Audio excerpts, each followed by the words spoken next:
యేసు లోక రక్షకుడు, యేసు పాప విమోచకుడు,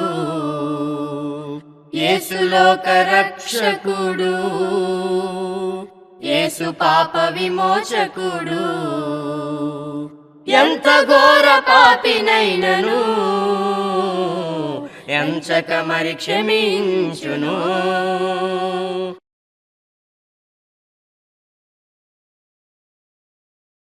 ప్రభునందు ప్రియమైనటువంటి ప్రియ సోదరి సహోదరులకు రక్షకుడైనటువంటి యేసుక్రీస్తు నామములో మీకు నా వందనములు తెలియజేస్తూ ఉన్నాను. దేవుని యొక్క మహా దయను బట్టి, కృపను బట్టి ఆత్మీయ జీవితం అనేటువంటి టీవీ కార్యక్రమాల ద్వారా మీతో దేవుని వాక్యాన్ని మాట్లాడడానికి దేవుడు నాకు ఇస్తున్న ఈ మంచి సమయాన్ని బట్టి నేను దేవునికి కృతజ్ఞతలు స్తోత్రాలు చెల్లిస్తూ ప్రేమతో మీ అందరికీ నా వందనాలు తెలియజేస్తూ ఉన్నాను.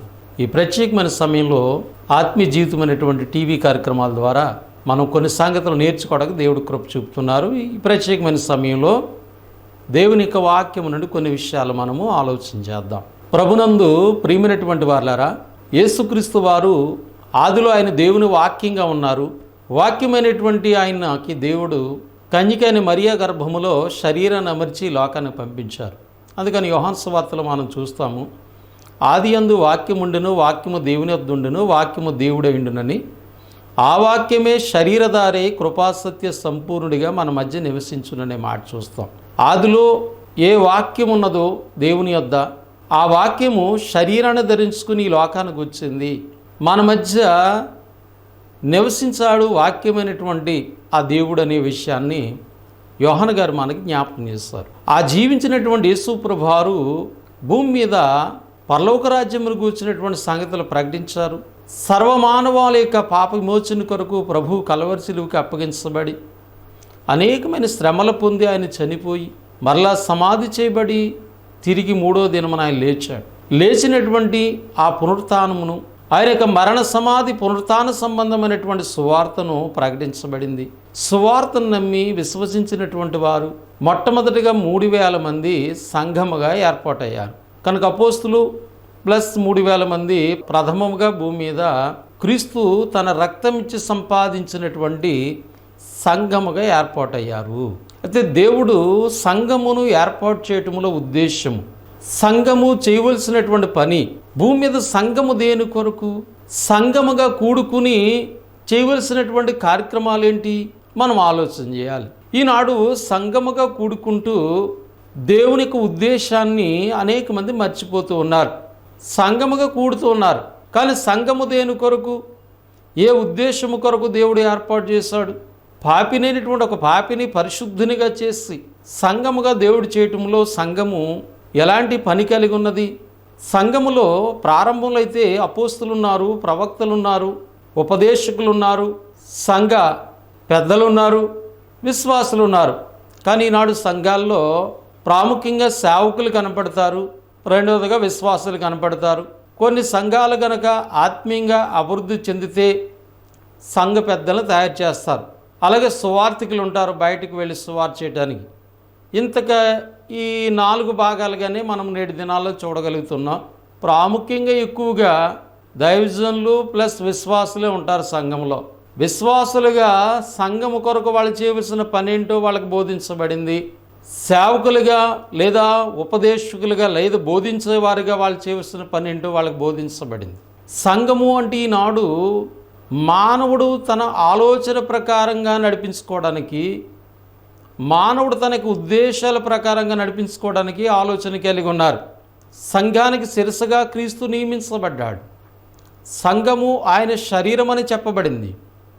సంఘానికి శిరస్సుగా నియమించబడ్డమంటే సంఘానికి అధికారము క్రీస్తుదని అర్థం. ఆయన అధికారమునకు సంఘము లోబడి ఉండాలి. ఆయన అధికారము చెప్పున సంఘము నడిపించబడాలి. కానీ ఈనాడు సంఘాల్లో ఒక బోధకుడిగా లేదా ఉపదేశకుడిగా ఏం బోధించాలో అది మాత్రమే బోధించాలి. కానీ వాడు సొంత ఆలోచన చేయకూడదు, సొంత ఉద్దేశాలని ప్రవేశపెట్టకూడదు. సంఘములో చేయవలసినటువంటి కార్యములు, విశ్వాసులు చేయవలసిన కార్యములు ఉన్నవి, సేవకులు చేయవలసిన కార్యక్రమాలు ఉన్నాయి. ప్రాముఖ్యంగా సంఘము దేవుడు భూమి మీద ఏర్పాటు చేయడంలో ఉద్దేశాన్ని మనం గమనించవలసినటువంటి వారికి ఉన్నాం. సంఘము ద్వారా దేవుడు ఆశించినటువంటి పిల్లలు భూమి మీద తయారవ్వాలి. ఈ లోకంలో ఉన్నటువంటి మానవుల్ని క్రీస్తు రక్తంలో కడిగి దేవుడు ప్రత్యేకపరిచి సంఘముగా చేయడంలో ఉద్దేశం ఏంటంటే సంఘములో క్రీస్తు లాంటి పిల్లలు తయారవ్వాలి. క్రీస్తు రెండో రాకడికి క్రీస్తు లాంటి బిడ్డల్ని క్రీస్తు తనతో పాటు పరలోకం తీసుకెళ్ళబోతున్నారు.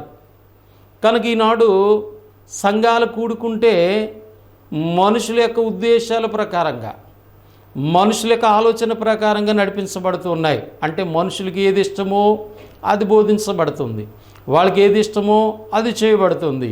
ఇంకా మనం ఆలోచన చేస్తే సంఘము దేని కొరకంటే భూమి మీద మానవుణ్ణి సంతోషపెట్టడానికి కాదు, మానవుడికి ఇష్టమైనటువంటి మాటలు బోధించడానికి కాదు, మానవుణ్ణి నవ్వించడానికి కాదు, మానవుణ్ణి సంతోషపెట్టడానికి కాదు. భూమి మీద సంఘము క్రీస్తు లాంటి బిడ్డలుగా తయారు చేసేటువంటి కార్యక్రమం సంఘంలో జరగాలి. కనుక సంఘాన్ని కూడుకున్నప్పుడు చాలామంది జోక్లేసి నవ్విస్తూ ఉంటారు. చాలామంది ఏమనుకుంటున్నారంటే బాగా చెప్పాడు, నవ్వించాడు అంటున్నారు. నువ్వు సంఘముగా క్రీస్తు రక్తం ఇచ్చుకున్న కొన్ని సంఘముగా ఏర్పాటు చేసింది ఆ సంఘములో కూడుకుని నవ్వుకోవడానిక, జోకులు వేసుకోవడానిక?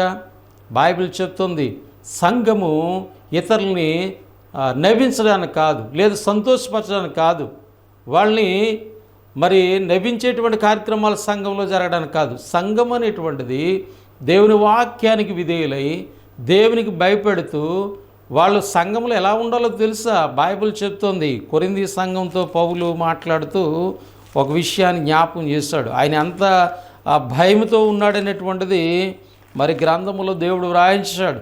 కొరింథీలకు రాసిన మొదటి పత్రిక 2వ అధ్యాయం 3వ వచన భాగంలో, మరియు బలహీనతతోనూ భయముతోనూ ఎంతో వణుకుతో మీ మధ్య ఉంటిని. కొరింథీ సంఘంలో పౌలు గారు ఎలా ఉన్నారంటండి?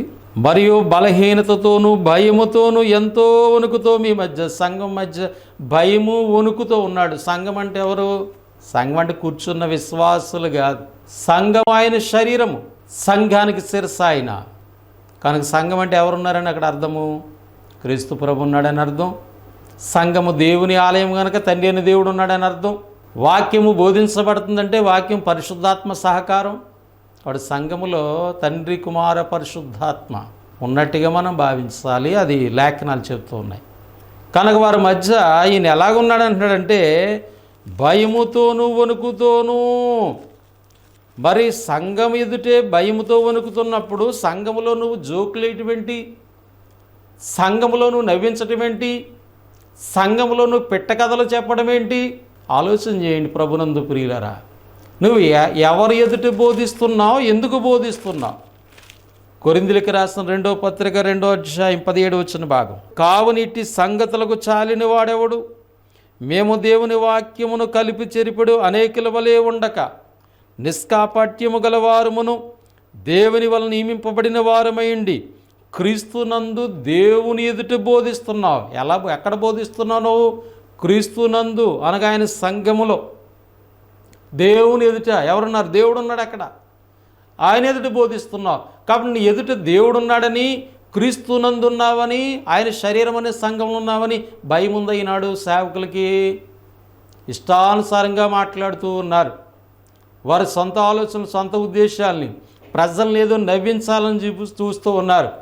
తిమోతికి రాసిన 2వ పత్రికలో అపోస్తలుడైనటువంటి పౌలు ఈ సంగతిని ముందుగానే దేవుడు వ్రాయించాడు. ఏమనంటే జనులు ఎలా ఉంటారట?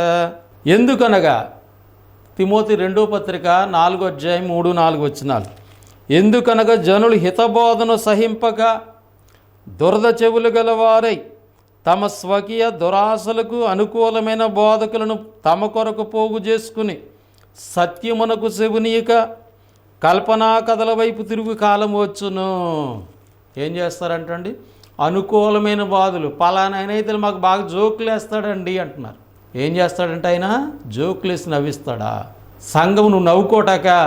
సంఘం అంటే ఏమర్థమైంది? సంఘము దేని కొరకని అర్థమైంది? వచ్చిన వాళ్ళు నవ్వించడానిక సంఘము? ప్రభునందు ప్రియులారా ఆలోచించేది. పౌలు ఎలాగున్నాడు కొరింథీ సంఘంలో? వణుకుతోనూ భయంతో ఉన్నాడు. ఎందుకని? వాళ్ళు కొడతారనా? కాదు. అక్కడ దేవుడు క్రీస్తు ప్రభు యొక్క సహవాసంలో ఉన్నాం. అక్కడ దేవుని ఎదుటి బోధిస్తున్నాం, మన మనుషుల ఎదుటి కాదు. దేవుడు ఏం బోధించమని చెప్పాడు, ఏం తెలియజేయమని చెప్పాడు. యేసుప్రభు వారు 12 మంది అపోస్తలులు, అప్పటికి 11 మంది ఉన్నారు. యోధా చనిపోయాడు, ఇస్కరియోతు యోధా. ఆయన పరలోకం వెళ్ళిపోతూ, ఇదిగో నాకు సర్వాధికారం ఇవ్వబడింది పరలోకమందు భూమి మీద, మీరు సర్వజనులకు సువార్తను ప్రకటించి తండ్రి యొక్క కుమారుని యొక్క పరిశుద్ధాత్మ నామంలో పాప క్షమాపణ ఇచ్చి నేను ఏ ఏ సంగతులు బోధించానో వాటిని గైగొనమని వాళ్ళు, నేనేం చెప్పాను అయ్యాళ్ళకి చెప్పాలి. మీరు యేసుప్రభు జోకులు వేశారా? యేసుప్రభు నవ్వించారా? యేసుప్రభు దేవుని వాక్యమును ఎంత సీరియస్గా తెలియజేశారు, ఎంత భయం కలిగి ఉండమని చెప్పించారు. దేవుని వాక్యానికి మనం ఏం ఇవ్వాలి? యెషయా ప్రవక్త చెప్తున్నాడు చూడండి, ప్రభునందు ప్రియులారా, 66వ అధ్యాయం యెషయా గ్రంథము 2వ వచన భాగము. ఎవడు దీనుడై నలిగిన హృదయం గలవాడై నా మాట విని వణుకుచుండునో వానినే నేను దృష్టించున్నాను. ఎవరైతే నా మాట అంటే విని వణుకుపోతున్నారో, విని వణుకుపోవాలంటే బోధించేవాడు కూడా ఎలాగ ఉండాలి? వణికేవాడికి ఉండాలి, భయపడేవాడికి ఉండాలి దేవుని వాక్యానికి. కనుక దేవుని వాక్యానికి కలిపి చెరిపడేవారుగా, మనుషుల యొక్క చెవులకి అనుకూలమైన బోధలు బోధించేవారు నేటి దినాలు ఎక్కువైపోయారు. సంఘం యొక్క ఉద్దేశం గుర్తించట్లేదు. Church is not a entertainment. సంఘం ఇతరులని ఎంటర్టైన్మెంట్ చేసేది కాదు, వినోదాన్ని అందించేది కాదు. సంఘము క్రీస్తు లాంటి బిడ్డలను తయారు చేసేది. అపోస్తుల బోధ అని చెప్పుకుంటూ ఉన్నారు కానీ అపోస్తుల బోధ యొక్క ఉద్దేశాలను గమనించట్లేదు. వారి వారి సొంత ఆలోచనలు, వారి యొక్క ఉద్దేశాలని ప్రకటిస్తూ అనేక మందిని చేస్తున్నారు. ఈనాడు అనేక రకాలుగా బోధలు వచ్చేస్తున్నాయండి. సత్యము చెప్తున్నటువంటి ఉద్దేశాన్ని గుర్తించట్లేదు. వాక్యం ఏ సత్యాన్ని అయితే చెప్తుందో అది ఉద్దేశించకుండగా, అది బోధించకుండగా, వీరంటే వాళ్ళు ఎలా ఇష్టపడతారో వారి మధ్య వీళ్ళని ఎలాగా మరి గొప్ప చేసుకోవాలో ఆలోచన చేస్తున్నారు. మనుషులు ఎదుట గొప్పగా ఉండడానికి ప్రయత్నం చేస్తున్నారు. విశ్వాసులకి పాపం ఈ సత్యం తెలీదు. సంఘము కూడుకుందంటే దేని కొరకు కూడుకుంది? సంఘములో మనం నేర్చుకోవాల్సిన కార్యక్రమం ఏంటి? సంఘం ద్వారా మనము ఏ విధంగా సిద్ధపడాలనేటువంటి విషయాన్ని మర్చిపోయారు.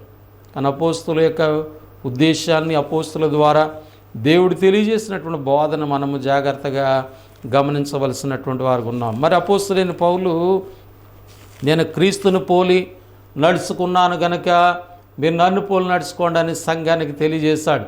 కనుక మనము ఎవరిని పోలి తెలుసుకోవాలి?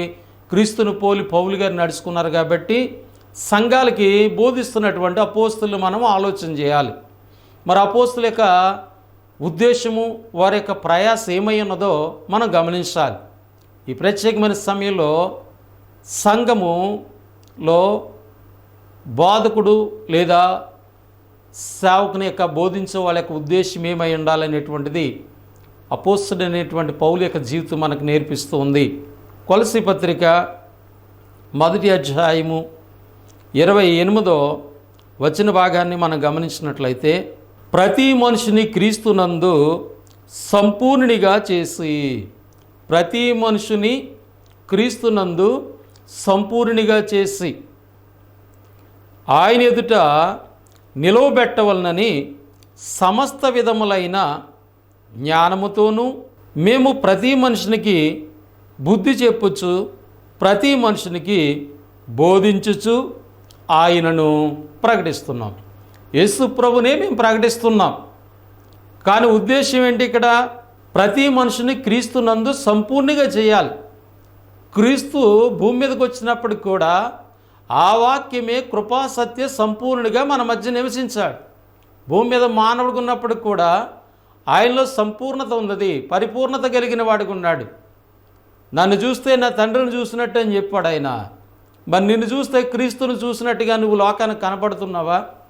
నేను యేసు ప్రభువుని నమ్ముకున్నానని చెప్తున్నారు కానీ క్రైస్తవులు వాళ్ళని చూస్తే ఎలా కనపడుతున్నారు లోకానికి? నీలో ఉన్నటువంటి చెడు గుణాలే కనపడుతున్నాయి. అలా కనపడుతున్నాయంటే ఒక విశ్వాసి మార్పు చెందట్లేదంటే దేవుడు ఆశించినటువంటి బోధ జరగట్లేదు. దేవుడు ఆశించినటువంటి బోధ ఏంటి? ప్రతి మనుషుని క్రీస్తునందు సంపూర్ణంగా చేయాలి. ఎందుకు? దేవుడు సంపూర్ణుడు, దేవుడు పరిపూర్ణుడు. తన పిల్లలు కూడా అలాగే ఉండాలి. యేసు ప్రభువారు భూమి మీద ఉన్న దినాల్లో ఈ బోధన మనకు తెలియజేశారు. మత్తయి సువార్త 5వ అధ్యాయము 48వ వచన భాగంలో యేసు ప్రభువారు ఇలా తెలియజేశారు. మీ పరలోకపు తండ్రి పరిపూర్ణుడు కనుక మీరును పరిపూర్ణులుగా ఉండెదరు. మీ పరలోకపు తండ్రి ఎలా ఉన్నాడు? పరిపూర్ణుడు. మీరు కూడా ఎలా ఉండాలి? పరిపూర్ణంగా ఉండాలి. ఎలా వస్తుంది? 43 నుంచి బోధించాడు. ఏంటా బోధ? నీ పొరుగువారిని ప్రేమించి నీ శత్రువుని ద్వేషించమని చెప్పబడిన మాట మీరు విన్నారు కదా. పాత నిబంధనలో వాళ్ళు ఏమి నేర్చుకున్నారు? నీ సహోదరుని ప్రేమించు, నీ పొరుగువారిని ప్రేమించి శత్రువును ద్వేషించమనే మాట నేర్చుకున్నారు. ఇప్పుడు నువ్వు పరిపూర్ణుడిగా ఉండాలంటే, దేవుడు పరిపూర్ణుడు కనుక నువ్వు కూడా ఆయన బిడ్డగా పరిపూర్ణంగా ఉండాలంటే, నువ్వు నీ పొరుగువారిని ప్రేమించడమే కాదు, నీ శత్రువును కూడా ప్రేమించాలి. మారుతుంది, పరిపూర్ణతలోకి వస్తున్నావు. ఈనాడు దేవుణ్ణి నమ్మినప్పటికీ, యేసుప్రభు నమ్మినప్పటికీ బోధించేవాళ్ళలో కానీ విశ్వాసంలో కానీ కక్షలు, భేదములు అనేకమైనటువంటివి కలిగి ఉంటున్నారు. కారణం ఏంటంటే అసలు సంఘం అనేటువంటి దేని కొరకు దేవుడు ఏర్పాటు చేశాడు?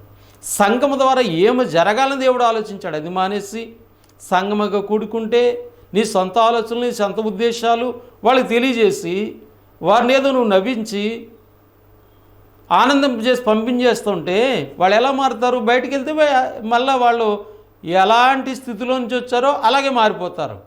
కనుక ఇక్కడ ఏం బోధిస్తున్నారు యేసుప్రభు వారు? నాయన నీకేం తెలుసు? పొరుగు వారిని ప్రేమించాలి, శత్రువుని ద్వేషించాలని తెలుసు. కానీ నువ్వు పరిపూర్ణిగా ఉండాలంటే నువ్వు శత్రువుని కూడా ఏం చేయాలి? ప్రేమించాలి. అలాగే నిన్ను హింసించే వారి కొరకు నువ్వు ప్రార్థన చేయాలి. అంటే మార్పు జరుగుతుంది. అలా జీవిస్తే ఏమవుతారంటే మీ పరలోకపు తండ్రి పరిపూర్ణుడు కనుక మీరు కూడా పరిపూర్ణులుగా ఉంటారు. అటువంటి పరిపూర్ణతలోకి నడిపించడానికి పౌలు ఏం చేస్తున్నాడంటే, మరి ప్రతి మనిషిని క్రీస్తునందు సంపూర్ణంగా చేసి ఆయన ఎదుట నిలవబెట్టాలని మేమేం చేస్తున్నామంటే సమస్త విధమైన జ్ఞానముతోనూ, అలాగే ప్రతి మనుషునికి మేము ఏం చేస్తున్నామంటే బుద్ధి చెప్పుచున్నాము, అలాగే బోధిస్తున్నాము, ఆయన్ని ప్రకటిస్తున్నాం ప్రభువుని. కనుక బోధ ద్వారా మాత్రమే మనం ఏమవుతామంటే క్రీస్తు లాంటి బిడ్డలుగా తయారవుతాం. కాబట్టి బోధ చెప్పకుండా పిట్ట కథలు చెప్పేవాళ్ళు లోకంలో ఎక్కువైపోయారు. కల్పనా కథలు చెప్పేవాళ్ళు ఎక్కువైపోయారు. వాళ్ళ సొంత ఉద్దేశాలు చెప్పేవాళ్ళు ఎక్కువైపోయారు. మేమంతా సంఘముగానే కూడుకుంటున్నాం అంటున్నారు. దేవునికి అది ఇష్టమైన కార్యము కాదు. దేవుడు ఆశించినటువంటి కార్యక్రమం కాదు. దేవుడు క్రీస్తు ద్వారా ఏర్పాటు చేసిన ఉద్దేశం ఏంటి? క్రీస్తు కలవరిలో తన రక్తాన్ని కార్చి తన ప్రాణాన్ని పెట్టి రక్తధారల చేత కొన్నటువంటి సంఘము యొక్క ఉద్దేశాన్ని మనం గుర్తించాలి. సంఘము ద్వారా పరిపూర్ణమైనటువంటి పిల్లలకి ఎదగడానికి దేవుడు ఆలోచన కలిగి ఉన్నాడు. ఎఫెసీ పత్రికలో ఈ విషయాన్ని అపోస్తలుడైనటువంటి పౌలు చాలా స్పష్టంగా రాశారు. 4వ అధ్యాయం 11వ వచన భాగం. మనమందరము విశ్వాస విషయములోను దేవుని కుమారుని గూర్చిన జ్ఞాన విషయములోను ఏకత్వము పొంది, విశ్వాస విషయంలో ఒకే భావం కలిగి ఉండాలి. అలాగే దేవుని కుమారుడిని గూర్చినటువంటి జ్ఞాన విషయం అంటే యేసుక్రీస్తుని గూర్చిన జ్ఞాన విషయంలో ఈనాడు యేసుక్రీస్తుని అనేక రకాలుగా అర్థం చేసుకుంటూ ఉన్నారు. ఒకే భావము కలిగి ఉండాలి, ఏకత్వం పొంది సంపూర్ణ పురుషుల వరకు అనగా క్రీస్తును కలిగినటువంటి సంపూర్ణతకు సమానమైన, క్రీస్తు ఎలాగ సంపూర్ణంగా ఉన్నాడో అటువంటి సంపూర్ణత కలిగినటువంటి పిల్లలుగా మనం ఉండాలని దేవుడు ఇలాగ నియమించాడంటే ఏంటది? పరిశుద్ధులు సంపూర్ణగినట్లు క్రీస్తు సంఘము అనగా క్రీస్తు శరీరము క్షేమాభివృద్ధి చెందుటకును పరిచర్య ధర్మము జరుగుటకును ఆయన కొందరిని అపోస్తులుగాను, కొందరిని ప్రవక్తలుగాను, కొందరిని సువార్తికులుగాను, కొందరిని కాపరులుగాను, కొందరిని ఉపదేశకులుగా నియమించను. దేవుడు సంఘాన్ని ఒక నియమం ప్రకారంగా ఏర్పాటు చేశాడు. సంఘములో అట్టి నియమం జరగాలి. సంఘములో విశ్వాసుల యొక్క పని ఏంటో పెద్దలు తయారవ్వాలి, సువార్తికులు ఉండాలి, బాధకులు ఉండాలి. అపోస్తుల కాలం లేదు, కానీ వాళ్ళ విధానం మనం అనుసరించాలి. ఈనాడు ప్రవక్తలు అపోస్తులు లేరు, కానీ ఈ నియమం ప్రకారంగా మనం కొనసాగాలి. కానీ అలా కాకుండా మనం ఎలా ఉండకూడదంట? అందువలన మనం ఇక మీదట పసిపిల్లలమై ఉండి మనుషుల మాయోపాయముల చేత, మనుషులు ఏం చేస్తున్నారు? మాయోపాయం. సంఘం కూడుకుంటే ఏవో పనికిరానటువంటి మాటలు బోధిస్తారు, ఉపయోగం లేనటువంటి మాటలు బోధిస్తారు, ప్రజల్ని ఎలాగ నవ్వించాలో ఆలోచన చేస్తున్నారు. కానీ దేవుడి ఉద్దేశం అది కాదు. సంఘం ఏర్పాటులో మనుషుల యొక్క మాయోపాయముల చేత వాళ్ళు ఏం చేస్తారంట, తప్పు మార్గమునకు, మాయోపాయముల చేత వంచనతోనూ తప్పు మార్గమునకు లాగు కుయుక్తితోనూ గాలి కొట్టుకుని పోయేటువంటి వాళ్ళగా మీరు అటు ఇటు ఉపదేశాలకు వెళ్ళిపోకూడదని సంఘాన్ని పౌలు హెచ్చరిస్తూ ఉన్నాడు. కనుక ప్రభునందు ప్రియమైనటువంటి వాళ్ళారా, సంఘము అనేటువంటిది మనము ఆలోచన చేస్తున్నాం. సంఘము దేవుడు ఏర్పాటు చేయటంలో ఉద్దేశాన్ని గమనిస్తూ ఉన్నాం. అందుకే 3000 మందితో ఏర్పాటైనటువంటి ప్రభు సంఘాన్ని మనం ఆలోచన చేస్తే వీరు అపోస్తుల బోధలు మాత్రమే కొనసాగారు. అపోస్తుల బోధ ఏంటి? ప్రతి మనిషిని సంపూర్ణంగా క్రీస్తునందు సంపూర్ణంగా చేసి దేవుని ఎదుట నిలవబెట్టాలి. అందుకని వాళ్ళు ఏం చేశారు? బోధించారు, హెచ్చరించారు, ప్రభుని గూర్చి ప్రకటన చేశారు. కాబట్టి సంఘంలో పౌలు ఎలాగున్నాడు? భయముతోనూ వణుకుతో ఉన్నాడు సేవకుడు ఆయన.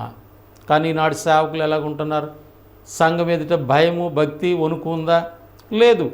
మేము ఎలాగున్నా పర్వాలేదు కానీ మీరు మాత్రం ఇలా చెప్పినట్టు చేయండి అంటున్నారు. శాస్త్రులు, పరిచయాల బోధలోకి అనేక మంది వచ్చేసారు. కనుక ఈ సమయంలో మనము దేవుని వాక్యాన్ని గమనించినట్లయితే మరి దేవుని యొక్క ఉద్దేశాన్ని మనం గమనించాలి. యేసు ప్రభువారు ఎందుకొరకు కలవరిశిలోని శ్రమలు పొందారు? ఎందుకు ఆయన బాధలు పడ్డాడు? ఆయన రక్తాన్ని ఎందుకు ఖర్చాడు? సంఘముగా మనల్ని ఎందుకు ఏర్పాటు చేసుకున్నాడు? మనం ఆలోచన చేయాలన్నమాట. దేవుని ఉద్దేశాన్ని మరి నిరర్ధకం చేస్తున్నారు, దేవుని యొక్క ఆలోచనకి వ్యతిరేకంగా ప్రవర్తిస్తున్నారు. కొలసీ పత్రిక 1వ అధ్యాయము 22వ వచన భాగంలో తన సన్నిధిని పరిశుద్ధులుగాను నిర్దోషులుగాను నిరపరాధులుగా నిలబెట్టుటకు ఆయన మాంసాయుక్తమైన దేహమందు మరణము పొందుట వలన ఇప్పుడు మిమ్మును సమాధానపరిచాడు. యేసు ప్రభు శరీరము ధరించుకొని వచ్చింది, సిలువుకు అప్పగించబడింది.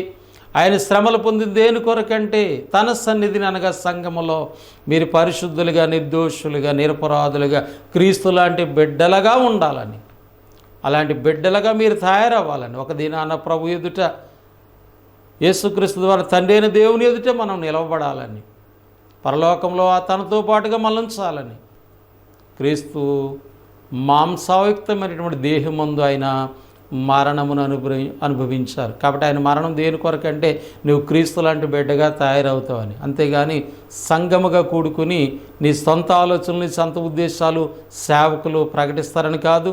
అలాగే మీకు అనుకూలమైనటువంటి బోధలు చేసేటువంటి సేవకులు మీరు తయారు చేసుకుంటారని విశ్వాసుల గురించి దేవుడు ఆలోచించలేదు. కనుక ఆలోచన చేయండి ప్రభునందు ప్రియులారా, సంఘములో జరగవలసిన కార్యక్రమం జరుగుతున్నాయా? మీరు ఉండేటువంటి సంఘాలు అలాగున్నాయా? మీ బోధకులు అలాంటి వారికి ఉన్నారా? మీ విశ్వాసాలు అలాంటి వారికి ఉన్నారా? అటువంటి ఆలోచన కలిగి ఉన్నారా? లేకపోతే మీ యొక్క ప్రయాసము, మీరు చేసే కార్యాలన్నీ కూడా వ్యర్థమైపోతాయి. ఎందుకంటే అది దేవునికి వ్యతిరేకమైన ఆలోచన చేస్తున్నారేమో, దేవునికి వ్యతిరేకమైన ఉద్దేశాలు చేస్తున్నారేమో. అందుకనే ప్రారంభ సంఘము క్రీస్తు ప్రభు సంఘాన్ని చూస్తే వీరు అపోస్తుల బోధ యందును, సహవాసమందును, రొట్టె విరిచిటి యందును, ప్రార్థన చేటి యందును ఎడతెక్కకుండా వాళ్ళు జీవించారు. వాళ్ళు ప్రతిదినం కూడా మరి దేవాలయంలో కూడుకున్నారు. ప్రతిదినం కూడా దేవుని వాక్యమును వాళ్ళు ప్రకటించారు, విన్నారు. దాన్ని అనుసరించినటువంటి పిల్లలుగా వాళ్ళకి జీవితాలు మనకి గ్రంథము జ్ఞాపకం చేస్తుంది. కనుక ప్రభునందు ప్రియమైనటువంటి వాళ్ళారా, సంఘము దేని కొరకు అనే ఉద్దేశాన్ని మనం ఆలోచన చేసాం. ప్రాముఖ్యంగా పౌలు గారి ద్వారా చెప్పబడిన సంగతులు మనం గమనించాం. కనుక మానవుని యొక్క ఉద్దేశాలు, మానవుని యొక్క ఆలోచనలు, లేదా మానవుని నవ్వించడానికి, మానవుని సంతోషపెట్టడానికి, మానవుడికి వినోదాన్ని పంచడానికి సంఘము కాదు. సంఘము క్రీస్తు లాంటి బిడ్డలుగా తయారు చేయడానికి, క్రీస్తు యొక్క స్వారూప్యతలోకి మనము ఎదగడానికి, దేవుని వాక్యము ద్వారా, దేవుని జ్ఞానము ద్వారా మనం పెంపారు చేయడానికి సంఘం అనేటువంటిది ఉంది. అందులో సేవకుని యొక్క బాధ్యత ఎక్కువగా ఉంది. విశ్వాసులు వారి యొక్క బాధ్యతను గుర్తించి ఆ విధంగా సంఘములో సిద్ధపడాలి. ప్రభు రాకడికి మనము సిద్ధపడాలి. ప్రభు తనలాంటి పిల్లలకు, తన కొరకు ఎదురు చూస్తున్నటువంటి వారు, తన కొరకు నిరీక్షణ కలిగిన వారు, తను ఆశించిన రీతిలో అట్టి విశ్వాసం కలిగిన వారి కొరకు మరలా ప్రభు రాబోతున్నారు. ప్రభు రాకడికి మనం సిద్ధపడదాం. దేవుని వాక్యం ద్వారా మనం హెచ్చరించబడదాం. దేవుని సన్నిధిని భయముతో వణుకుతో మనం గడుపుదాం. దేవుడు చూస్తున్నాడంట. ఆయన ఎవడు దీనుడై నలిగిన హృదయం గలవాడై నా మాట విని వణుకుచున్నాడో వారినే నేను దృష్టించున్నాను. మరి దేవుని వాక్యానికి అంత భయము సేవకులుగా, విశ్వాసులుగా మనం కలిగి ఉన్నామా లేదనేటువంటిది ఆలోచన చేద్దాం. అటువంటి విధంగా జీవించడానికి ప్రయత్నం చేద్దాం. దేవుడు అట్టి కృపట్టి ప్రేమ మనందరి జీవితాలు దయచేయాలని ప్రేమతో నేను మాటలు తెలియజేస్తూ నన్ను నేను హెచ్చరించుకుంటూ ముగిస్తూ ఉన్నాను. మీ అందరికీ నా వందనములు. పరిశుద్ధుడైన మా తండ్రి, ప్రేమగల ప్రభు, మీకు కృతజ్ఞతలు, స్తోత్రాలు చెల్లిస్తూ ఉన్నాము. చెప్పబడిన విషయాలు నిష్ప్రయోజనము కాకుండా మా అందరి జీవితాల్లో రక్షణ దీవెనకరంగాను, మా జీవితాలు మీకు మహింకరంగా ఉండేటట్టు సహాయం చేయండి. టీవీ కార్యక్రమాల కొరకు సహకరించి ఆర్థికంగా ప్రోత్సహించిన బిడ్డల్ని, స్థానిక సంఘాన్ని దీవించండి. మమ్మల్ని పరిపాలించిన నాయకుల, అధికారులు, మా దేశ రాష్ట్ర ప్రజలందరి కొరకును సత్య సువార్త అనేక మందికి అందినట్లు మీ సహాయం కొరకు ప్రార్థిస్తున్నాం. ఈ కార్యక్రమాల కొరకు సహకరిస్తున్న ఛానల్ వారిని, పరిచయం చేస్తున్న బిడ్డలందరినీ కూడా మీరు జ్ఞాపం చేసుకుని దీవించాలని ప్రార్థిస్తున్నాం. అలాగే ప్రార్థన ఆసుకొని బిడ్డలు ఉన్నారు, వారందరినీ కూడా మేము జ్ఞాపం చేసుకుంటున్నాం. ప్రార్థన ఫలితానికి దయచేయండి. దాని మీ వాక్యానికి విలువిచ్చే బిడ్డలుగా, సంఘం యొక్క ఉద్దేశాన్ని గుర్తించే బిడ్డలుగా మీ సహాయం చేయమని ఈ ప్రార్థన మనవుల దయతో అంగీకరించి మీరే మహిమ, ఘనత, ప్రభావాలు పొందమని యేసుక్రీస్తు నామములో ప్రార్థన చేసి స్తుతించి వేడుకొనుచున్నాము తండ్రి. ఆమేన్. మీ అందరికీ వందనములు. దేవుడు మిమ్మల్ని, మీ కుటుంబంలో దీవించి ఆశీర్వదించునుగాక. ఆమేన్. వందనం.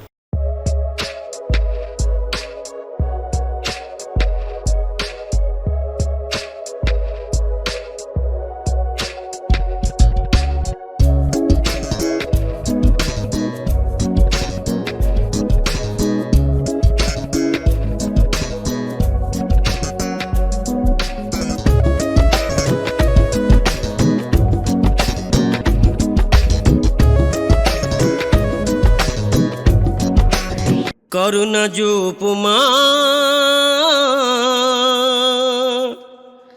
తండ్రి అయిన యెహోవా, క్షమించుటకు సిద్ధ మనసు కలిగిన మా ప్రభువా, కనికరించి మమ్ము నీవు కాపాడుము దేవా. కరుణ చూపుమా తండ్రివైన యెహోవా, క్షమించుటకు సిద్ధ మనసు కలిగిన మా ప్రభువా, కనికరించి మమ్ము నీవు కాపాడుము దేవా. కరుణ చూపుమా.